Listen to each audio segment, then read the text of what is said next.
Damas y caballeros,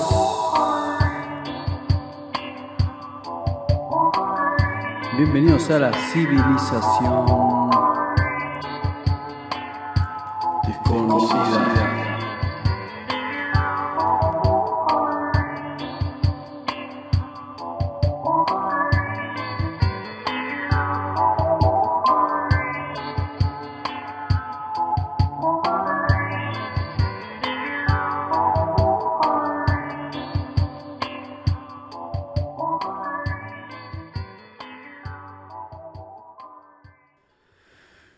Damas y caballeros, bienvenidos una vez más. Acá estamos en la civilización desconocida, capítulo número 38, y hoy es el día jueves 11 de mayo. Son casi las 10 de la mañana acá en Punta del Este, Uruguay. Y les doy la bienvenida a todos los oyentes que están ahí en el Expreso Estelar, en el podcast, y también a la gente que está viendo el video, que con un poco de suerte vamos a tratar de subir ahí a Spotify, porque nunca lo hice todavía, así que en teoría sería el primer video que estaría en la plataforma. Vamos a intentar, vamos a ver qué pasa. No tengo mucha experiencia editando video, pero vamos a hacer lo posible para que esté bien. Pero bueno, quería hacer grabar un capítulo sobre un poco una recopilación y un poco para ver dónde estamos parados con esta sección que este año no tuve la oportunidad de desarrollar tanto. Seguramente hay algunos de ustedes que escucharon un par de capítulos el año pasado y saben más o menos de qué se trata. Y asumo que también hay gente nueva que no sabe de qué se trata esta sección. Solo ven que dice la civilización desconocida y no saben de qué se trata. Entonces, les explico un poco mi historia con respecto a este tema que tal vez les va a parecer interesante para más o menos, para que entiendan más o menos cuál es el punto, ¿no? de toda esta historia y por qué yo estoy conectado con esta historia, por qué le doy tanta insistencia a esta teoría, a esta sección, a esta búsqueda. Entonces, mi conexión con esta historia, estoy mirando para afuera porque está lloviendo un poco, pero y de hecho me gusta mirar hacia afuera cuando hago el podcast. Me gusta poder ver como la naturaleza, ¿no? El paisaje. Me gusta poder ver el verde y la naturaleza. Es algo que me atrae. Sobre todo cuando estoy hablando, grabando. El hecho de poder ver árboles, poder ver lluvia, poder ver montañas, es algo que naturalmente me llama, ¿no? Me llama. Y esa es una buena manera de empezar un poco la historia, porque realmente es algo que en algún punto de mi vida sentí que me empezaba a llamar cada vez más, cada vez como la búsqueda de estar cerca. Y no solo de estar cerca de la naturaleza, porque puedes ir y tocar un árbol que está en tu jardín, si es que tenés un jardín. Puedes ir a la plaza y no sé, qué sé yo, revolcarte en el barro y decir que estás cerca de la naturaleza. Pero no quiero decir solo eso, sino que estar inmerso 100% rodeado de algo pristino, de algo natural. Creo que eso me pasó, por ejemplo, yo diría, tendría que decir más o menos a los 20 años. Ahora es un poco difícil decir cuándo, pero sí pienso que o sea, por ahí cuando supongo que fue, sí, vamos a ponerle más o menos a esa edad que me sentí como la necesidad de buscar algo nuevo, realmente. Salir un poco de lo que siempre había sido común para mí, que había sido probablemente vivir en la ciudad. Después de vivir en la ciudad, mi familia se mudó a los suburbios, que seguramente son mucho más naturales, si se quiere, no sé si naturales, porque son realmente construcciones del ser humano, pero definitivamente estás un poquito más en contacto con, entre comillas, el mundo natural que si vivís en un departamento en el medio de la ciudad, ¿no? Lamentablemente es así. Y, y creo que después, algo que me va pasando en la vida, que me sigue pasando hasta el día de hoy, pero es que querés seguir empujándolo cada vez más. De vez en cuando siento una necesidad de ir como al seno, ¿no? Al centro del mundo natural, ¿no? Es como que siempre tuve esos episodios, creo, toda mi vida, como de sentir una atracción tipo, en ciertos momentos de la vida, no todo el tiempo, porque no tengo ningún problema con... Bueno, o sea, no es que pasaba todo el tiempo, lo que quiero decir es que en ciertos momentos empecé a percibir como que de repente mi vida, me llama eso y un poco me atrapa, ¿no? Como que me llama y es mi refugio, ¿no? Y si entramos en detalles, creo que tiene que ver más con el hecho de, para mí, ¿no? En mi manera de entender el universo, creo que la astrología juega un rol importante ahí. Y cuando digo la astrología juega un rol importante, lo que quiero decir es que creo que todos necesitan escapes en su vida, conductos, no como salvoconductos. Todos necesitan una droga, por así decirlo. Y algunos lo encuentran meditando, no importa si están en el Himalayas o si están en Nueva York, hacen yoga, meditan, no sé, esa es su paz. Algunos lo encuentran en una buena fiesta, ¿no? O lo que es como irse de gira. No sé, joda, qué sé yo. Hay gente que le gusta estar rodeado de gente, le gusta la fiesta, no están para ir a meditar en medio de una cabaña en el bosque, no les interesa. Eh, y hay gente que encuentra ese relajo. Bueno, por eso digo, cada persona necesita un escape de la realidad. Cada persona necesita como un salvoconducto, necesita un refugio. Y a mí creo que a mí estar inmerso en un hábitat donde no hay otro ser humano, o por ahí donde hay otros seres humanos pero no los ves, naturalmente lo que va a generar eso es que donde no hay seres humanos va a haber vida natural. Y viceversa. Donde hay un exceso, o no sé si un exceso, donde hay un alto número de seres humanos, va a haber poca vida natural. Va a haber pocos animales y va a haber pocos árboles. En general, ¿no? O sea, donde vos sacás al ser humano, parecería que el planeta desarrolla un ecosistema. Cuando vos metés al ser humano por un tiempo limitado, parecería que el ser humano puede vivir en armonía con eso, hasta que evidentemente el ser humano crece demasiado y el ecosistema empieza a sufrir, y empieza no solo a sufrir en realidad, empieza a desaparecer. Entonces, como digo, cada persona necesita un escape en su vida, en ciertos momentos, y encuentra esos escapes y tal vez los mantiene a través del tiempo. Creo que en mi experiencia, mi escape ha sido ir a lugares donde abunda la naturaleza, ¿no? Trato de encontrar eso donde sea que estoy. Cuando estoy en la ciudad, trato de encontrar el lugar a donde se puede ir a caminar, ¿no?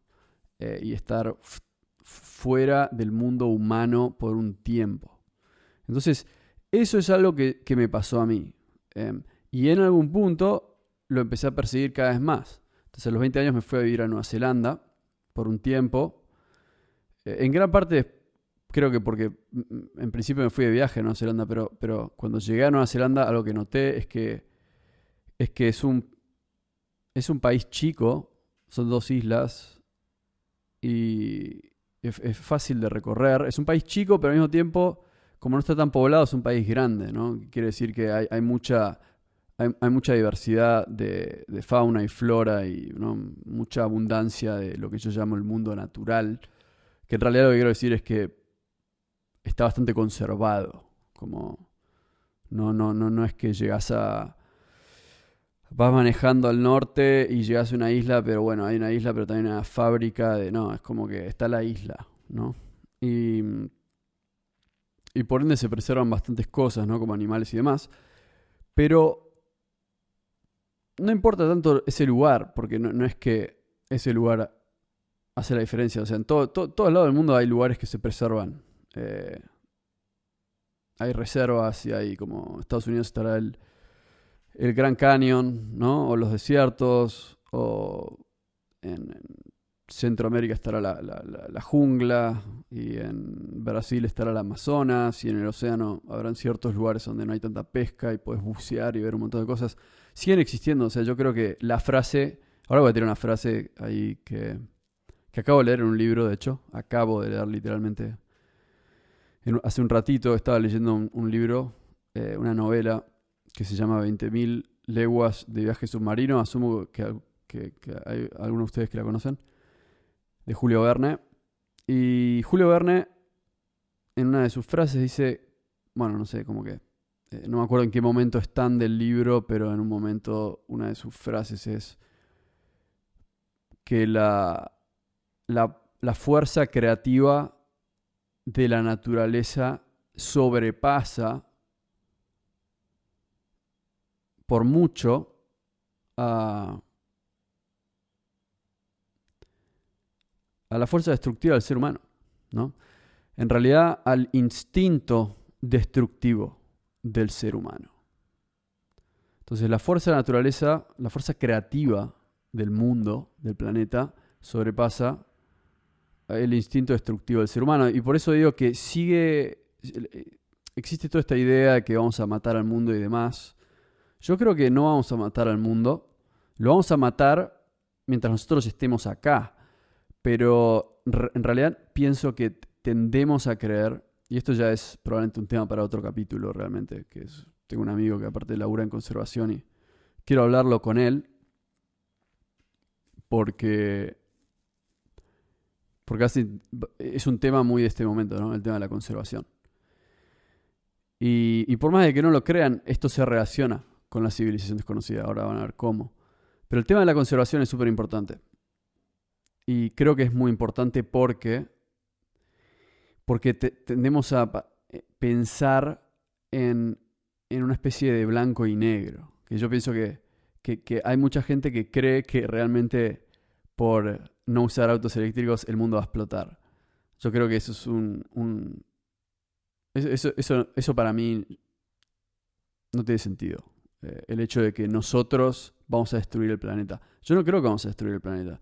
Nosotros no creo que seamos capaces de destruir el planeta, pero lo que sí pienso es que vamos a destruir nuestra propia vida en este planeta, ¿no? Lo que quiero decir es que la experiencia del ser humano en este planeta sería mucho más rica si está más inmerso y en armonía con la naturaleza. Eso está clarísimo. Pero no creo que seamos capaces de poder destruir el planeta, ¿no? Lo que sí podemos hacer es... sí, en realidad sí podemos destruir el planeta, ahora que puedo pensar.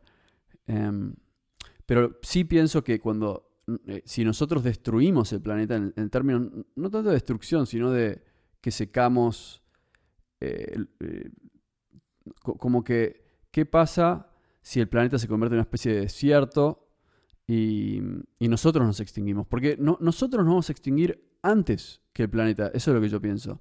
Yo creo que el planeta sí se va a regenerar. Yo pienso que el planeta se va a regenerar, eso es lo que yo pienso. Pero que primero se va a deshacer de nosotros, los seres humanos, eso es lo que yo pienso. Entonces, un poco para volver al tema, el punto es que bueno, no me acuerdo qué punto estaba tratando de hacer, pero creo que el punto principal es que es un poco extremo, ¿no? Pensamos que o vamos a destruir el planeta, entonces hay que empezar a regular todo, absolutamente todo. Uy, no se consume más carbón. Uy, no puedes tener un fuego en tu casa porque no. Es como que empezamos a limitar las libertades individuales de los seres humanos, que me parece nefasto. No, me parece que está mal. Me parece que cada ser humano acá tiene que elegir si quieres tener un auto eléctrico o un auto a nafta, si quieres hacer un fuego en tu casa o no. Me parece que es una decisión individual del ser humano y que el gobierno no se debería meter ahí. Eso para empezar. Pero también pienso que la gente que piensa, es como que también como la política se fue tanto por ese lado, de repente hay un montón de gente en la extrema derecha diciendo no, pero en realidad podemos seguir haciendo petróleo, podemos seguir sacando petróleo de rolete, porque hay reservas por miles y millones de años, hay que usarlo, nos lo dio la naturaleza. Que también puede ser un poco extremo porque sí creo que la minería y el petróleo y todo eso destruyen ecosistemas y eso no está bueno. Esos son los dos argumentos. Pero bueno, como dije, tema de conservación para otro capítulo. Sigamos con la civilización desconocida. Entonces, estaba hablando de que en mi vida terminé yendo a lugares a donde hay abundancia de naturaleza, ¿no? Como porque me da cierto grado de paz. Entonces, si estoy en un lugar, en una ciudad, si estoy en una ciudad y hay no una plaza, porque una plaza es una construcción artificial. Eso a mí no me importa mucho. No me da una sensación. eh, Ir a una plaza es como que, bueno, sí, si no te queda otra lo entiendo. Pero por ejemplo, un montón de gente, qué increíble. Vamos a hablar de Buenos Aires ahora, ¿no? Buenos Aires es una ciudad muy grande y también es una ciudad que ha sido muchas veces em, como, ¿cómo se dice? Como admirada por su arquitectura, ¿no? Como medio colonial, europea, y también por el diseño que tiene y por el verde que tiene. Realmente que es verdad, obviamente en ciertos lugares, ¿no? No en todos los lugares, pero en ciertos lugares de Buenos Aires tenés unas plazas grandes que son muy como eh, agradables. eh, son agradables. Pero no son autóctonas. Entonces, es una diferencia. Lo que quiero decir es que es una diferencia hablar de una plaza linda, que tiene sus méritos, pero yo no estoy hablando de eso, comparado con, por ejemplo, en Buenos Aires tenés la reserva, donde puedes ir a caminar, y seguramente hay un montón de cosas tiradas y hay un montón de basura, pero no deja de ser un paisaje autóctono, que a mí me impresiona mucho más.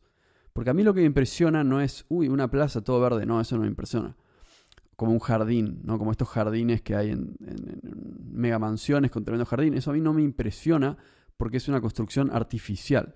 Puede ser agradable estar ahí un tiempo, pero eso no me impresiona como ver un jardín natural, como ver el monte. ¿Por qué? Porque el monte, todo lo que es nativo, todo lo que es autóctono, es muy simple, es algo que se percibe, es algo que se ve, es algo que uno puede percibir. Eso está ahí y está 100% eh, libre. Eso es libre, es algo libre. Y la sensación que me da de estar inmerso en eso a mí es una sensación de estar en armonía con la naturaleza. Y esa frase es un poco controversial, porque ¿qué quiere decir estar en armonía con la naturaleza? Es un poco subjetivo eso. Porque cualquiera que estuvo rodeado de la naturaleza dice, sí, está bien. Yo entiendo que estar acá, por ejemplo, vamos a tirar una carpa en este bosque. Está buenísimo. Después llega el invierno o llega la temporada de lluvias y de repente, ¿qué quiere decir estar en armonía con la naturaleza? Pues se te inunda la carpa o no puedes dormir del frío, entonces querés hacer un fuego, entonces querés hacer una chimenea. Por eso digo que yo creo que estar en armonía con la naturaleza es una sensación que uno puede que es un equilibrio. Yo creo que cuando nos tiramos muy al lado de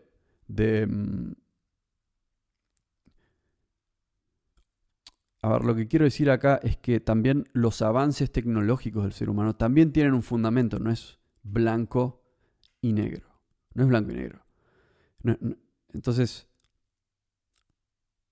cuando yo me refiero a que estar inmerso en la naturaleza me hace sentir que estoy en armonía con la naturaleza, lo que quiero decir es que es salir un poco del esquema urbano que hemos estado desarrollando por un montón de tiempo, salir un poco y estar más conectado con un hábitat más natural, más salvaje. Lo que crece solo es salvaje.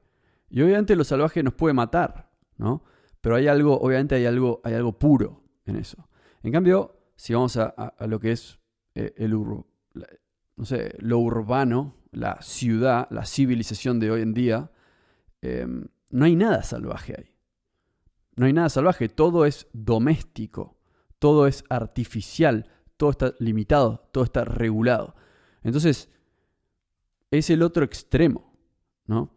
Si ahora vamos en helicóptero y nos tiran en Amazonas, probablemente no vamos a volver a ningún lugar. Pero creo que si vamos en helicóptero y nos tiran en medio de una ciudad, también puede que pase lo mismo, ¿no? Es como que esos son los dos polos. Y creo que el ser humano está en este planeta también para fluir en armonía con el planeta, ¿no? Para encontrar el equilibrio entre esas dos fuerzas. La fuerza como de la madre naturaleza y de la civilización, que viene un poco de nuestra propia mente, imaginación y racionalidad, ¿no? Esos dos hemisferios. Ahora, eso me lleva al tema del capítulo de hoy, ¿no? Después de, 15 minutos de introducción. Finalmente llegamos al tema de la civilización desconocida. El punto es que cuando empecé a viajar, sobre todo después, en realidad no podría decir que el primer viaje fue yendo a Nueva Zelanda, pero antes de eso mismo fui a Perú, hice otros viajes anteriores. No sé cuál fue el primero, pero el punto es que, sobre todo, supongo que probablemente el primero fue cuando fui a Machu Picchu. Pero desde chico que ya me interesaba la leyenda de Atlantis. Y me parecían interesantes las novelas, como por ejemplo leyendo la novela de Julio Verne, todo este tipo de escritores que hablaban de aventuras. Que hablaban de aventuras y que en estas aventuras muchas veces aparecían civilizaciones del pasado. Y todas estas civilizaciones tenían algo exótico para mí, ¿no? La construcción de pirámides, la observación del espacio, estos disfraces que usaban, todos estos mitos, toda la mitología, las leyendas que contaban. Me parecía fascinante desde que tenía más o menos 10 años. Y cuando empecé a viajar e ir a estos lugares, empecé a desarrollar una curiosidad por este área. Ahora con el tiempo esa curiosidad pasó a ser otra cosa. Cada vez que iba a estos lugares, alguien me daba un libro o alguien me mencionaba una frase y empezaba a conectar los puntos y empecé a ver que, por ejemplo, distintas cosas, ¿no? Por ejemplo, cuando fui a Australia y estaba estudiando para pasar mis exámenes en la facultad, qué sé yo, y empecé a leer un libro por aburrimiento sobre un escritor, también un aventurero que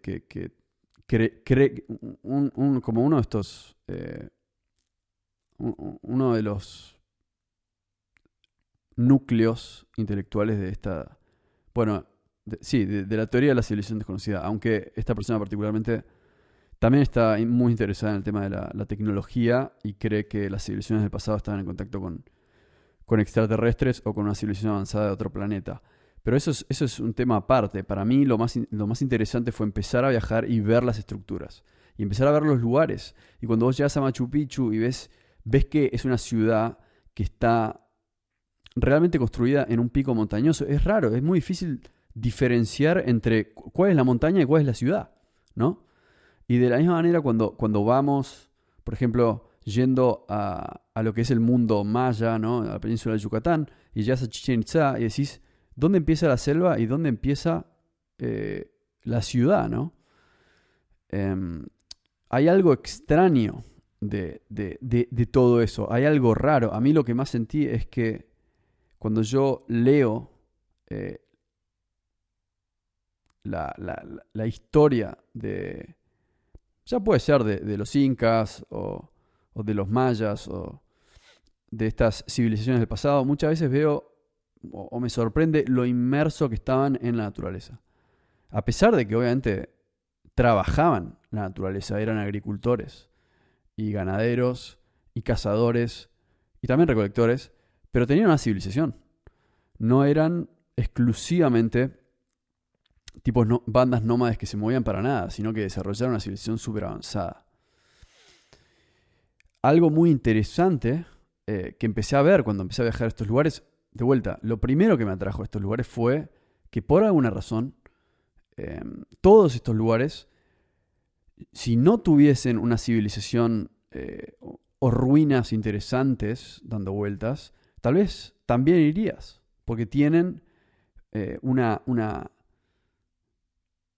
conexión con lo natural muy importante. ¿Qué quiero decir? Que si vos vas a México y vas a la península de Yucatán, si querés, podés ir a la selva, ¿no? Porque la selva está ahí.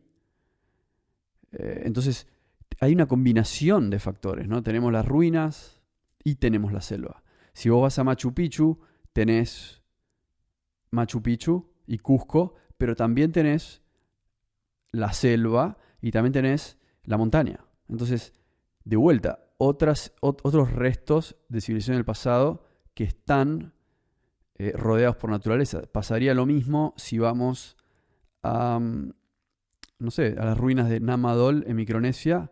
De vuelta, una isla en medio del océano con una ciudad construida que nadie sabe cómo se hizo.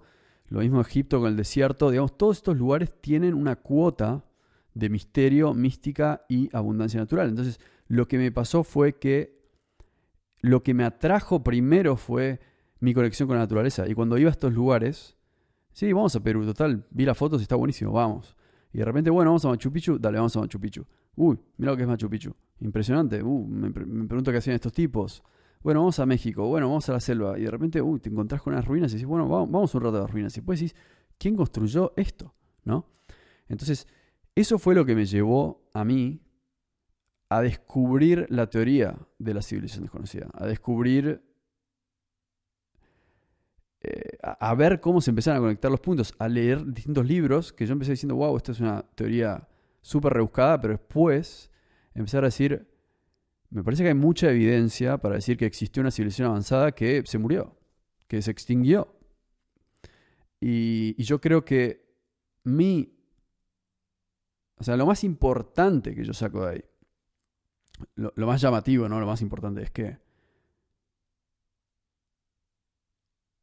no me parece una casualidad que hoy estemos hablando de eso. No me parece una casualidad que hoy, o el año pasado en realidad, una de las series más vistas en Netflix fue Apocalipsis del pasado de Graham Hancock, y que hoy se haya popularizado tanto este tema que hace 10 años a nadie le importaba. Y hace 20, mucho menos, y hace 200 era una fracción mínima la gente que se preocupaba por esto. Y digo que no me parece una coincidencia porque creo que estamos hablando de tal vez no solo de una, pero de más de una civilización que quedó en ruinas. Lugares a donde después la naturaleza cubrió estas ruinas y volvió a reclamar lo suyo. Las ruinas mayas, por ejemplo, estuvieron abajo de la selva por siglos, hasta que fueron redescubiertas. Entonces, estamos hablando de un redescubrimiento de no solo de una civilización desconocida. En realidad, para mí es más como el redescubrimiento de distintos lugares en el mundo. Uno de ellos pueden haber sido las ruinas mayas en este último siglo y medio, pero hay un montón de otros lugares.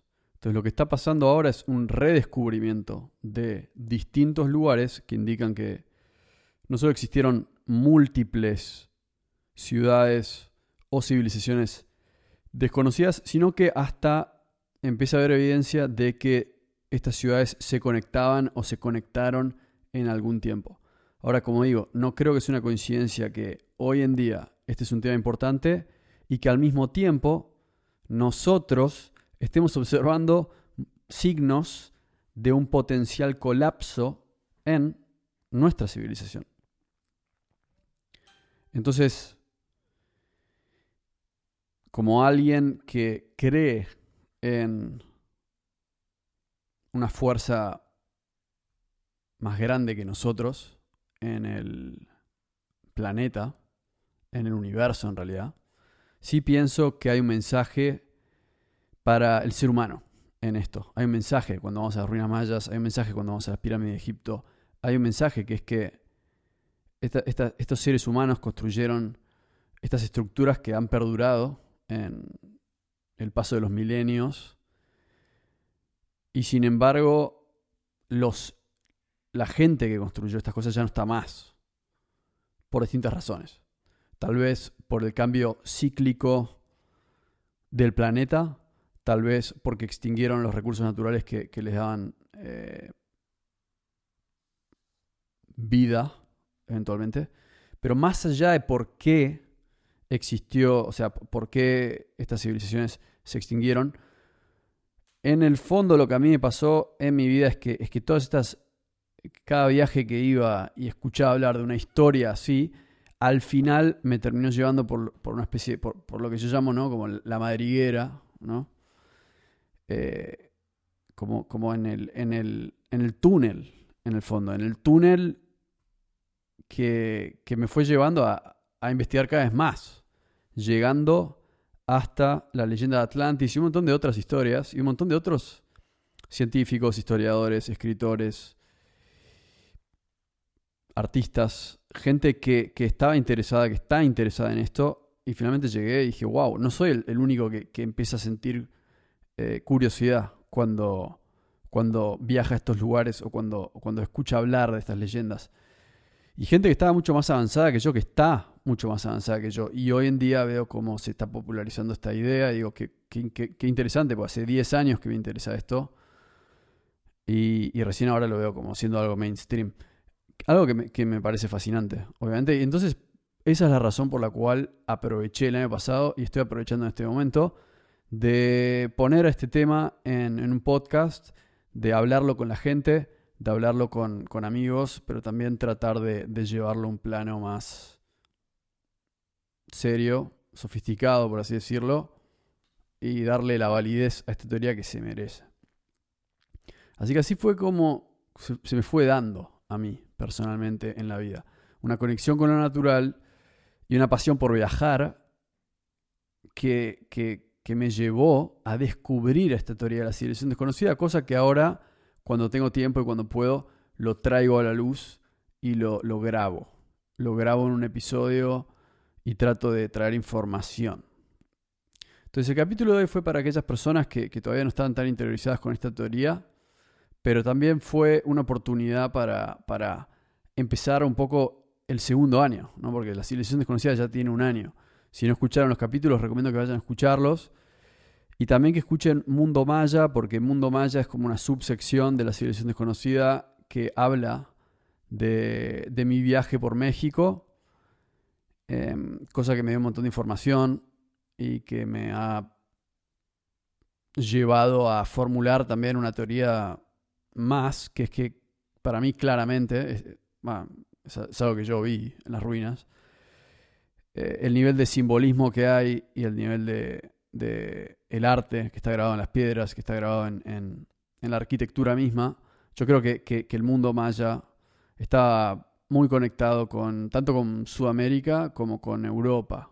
Y eso es algo que simplemente intuitivamente visualicé y vi y percibí, y con el tiempo empecé a investigarlo un poco más y empecé a ver que hay, como decía, otros escritores, historiadores, arqueólogos que han desarrollado esta teoría hace un montón de tiempo. Entonces, en Mundo Maya hablo específicamente de eso. Hablo en los 10 capítulos de Mundo Maya, o no sé cuántos son, hablo justamente de eso. Estando en las ruinas de la península de Yucatán y de Oaxaca, hablo de lo que yo veo. Digo, ¿cómo puede ser que los arqueólogos serios y profesionales y que trabajan para todas estas universidades y estos gobiernos hayan pasado por alto estos símbolos que están tanto en unas ruinas en Perú, y también están en unas ruinas en México. Digo, y eso no está en un libro. Es como que ya de entrada el ser humano tiene tantas inhibiciones, tiene tantas como prejuicios, tiene tantos prejuicios que ya de entrada nos creemos que somos lo más avanzado que existió. Entonces no podemos contemplar una civilización del pasado que haya sido avanzada y que se haya extinguido. Eso es algo que nuestro ego no nos deja entender, no nos deja aceptar. Y cuando aparece evidencia, la mayoría de los académicos dicen, es imposible, ya está descartado. Y va apareciendo cada vez más evidencia. Y cada vez está menos descartado. Así que yo estoy en este tren, que es que para mí estamos viviendo un cambio a nivel global en los libros de historia, porque van a cambiarlos en algún punto a medida que aparece toda esta evidencia. Y creo que es muy fascinante. Y realmente lo que quiere decir es que en el fondo, si las ruinas mayas se descubrieron hace más o menos 200 años, ¿qué sabemos de las ruinas mayas entonces? Las estamos redescubriendo cada día que pasa. Acaban de encontrar una estructura que se llama, una ciudad que se llama Göbekli Tepe en Turquía estos últimos años. ¿Qué sabemos de eso si recién se descubrió? Bueno, muy poco, claramente. Entonces, con eso lo dejo este capítulo. Gracias por escuchar ahí en Spotify, gracias por mirar los que están en Spotify o en YouTube también, si es que el video sale bien, para variar. Pero bueno, eso es un poco lo que tenía para decir en el capítulo de hoy. En el capítulo que viene quiero seguir hablando un poco de este tema, pero también quiero tocar un tema más que es este lugar, ¿no?, que acabo de mencionar, Göbekli Tepe. Quiero adentrarme en el tema de Göbekli Tepe. Y quiero adentrarme en el tema de Göbekli Tepe más que nada porque hay algo que me resulta súper fascinante de Göbekli Tepe. Es que hay un símbolo que aparece en Göbekli Tepe y que aparece en las ruinas de Tiwanaku en Bolivia. Yo quiero mostrarles ese símbolo. Obviamente quiero mostrarles la foto en el video, ¿no? Para los que pueden ver el video, y los que no pueden ver el video les dejaré el link para que lo vayan a ver. Pero quiero mostrarles la foto de este símbolo que está en Turquía y después que está en Bolivia, en dos ciudades ultra antiguas que se encontraron en distintos momentos del tiempo, y que después ustedes los comparen y digan, che, ¿eso es posible o eso no es posible? Porque yo quiero que ustedes vean el símbolo. Así como quiero que vean el símbolo que está en México y potencialmente en Perú también, ¿no? La cruz andina. Eso lo voy a subir en Instagram probablemente, pero bueno. En eso voy a estar el capítulo que viene, ¿no? Tratando de decir, che, esta es la evidencia. Ahora, ustedes díganme qué opinan, pero esta es la evidencia. O sea, a raíz de esto estoy hablando de esta teoría. Bueno, gente, ha sido un gustazo como siempre. Gracias por estar acá y ya nos vemos en el próximo episodio. Nos vemos la próxima semana. Vamos arriba, gente.